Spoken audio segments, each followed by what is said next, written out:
कौटुंबिक कार्यक्रमामध्ये राज आणि उद्धव ठाकरे एकत्र। राज ठाकरेंच्या भाच्याच्या साखरपुड्याला दोघांचीही हजेरी। राजकीय वर्तुळात चर्चा।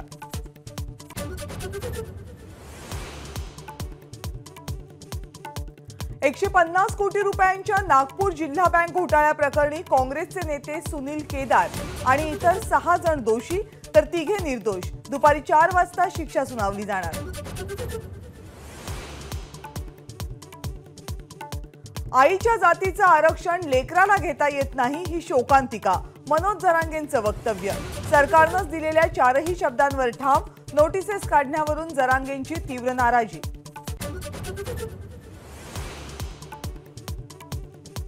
अंतरवाली सराठी आणि राज्यातल्या मराठा आंदोलकांवरचे गुन्हे मागे घ्या। मनोज जरांगेंचं सरकारला 24 तासांचं अल्टिमेटम।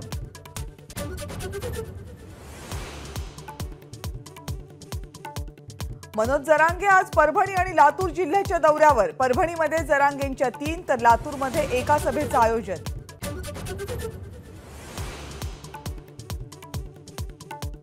शिवसेनेपाठोपाठ आता राष्ट्रवादी आमदार अपात्रता प्रकरणामध्ये सुनावणी। जानेवारीच्या पहिल्या आठवड्यात सुनावणी सुरू होणार।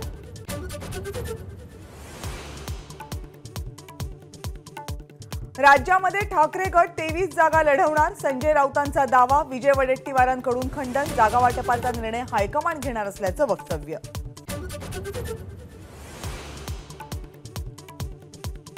सुधाकर बडगुजर यांचं कृत्य देशद्रोही। दादा भुसेंचा हल्लाबोल। दाऊदच्या राईट हँड सोबत बडगुजर यांचा व्हिडिओ गंभीर।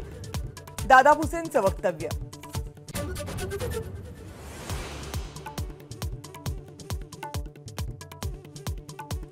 देशामध्ये गेल्या 24 तासात कोरोनाचे 358 नवे रुग्ण तर 6 जणांचा मृत्यू। नव्या व्हेरिएंटचा 11 राज्यांमध्ये शिरकाव। काळजी घेण्याचं आरोग्य विभागाचं आवाहन।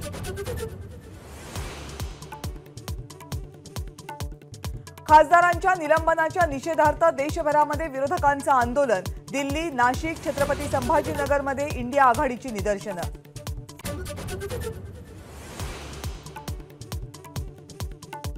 नवी दिल्लीमध्ये आजपासून भाजपची 2 दिवसांची बैठक। सर्व राष्ट्रीय पदाधिकारी, प्रदेश प्रभारी, प्रदेश अध्यक्ष यांना निमंत्रण।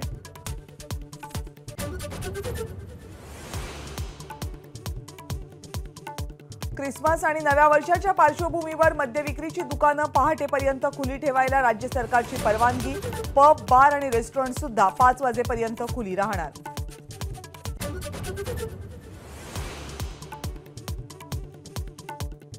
नवीन वर्षाआधीच एलपीजी सिलेंडरच्या किमती कमी होणार। व्यावसायिक सिलेंडरच्या दरात 40 रुपयांनी घट। घरगुती सिलेंडरचे दर जैसे थे।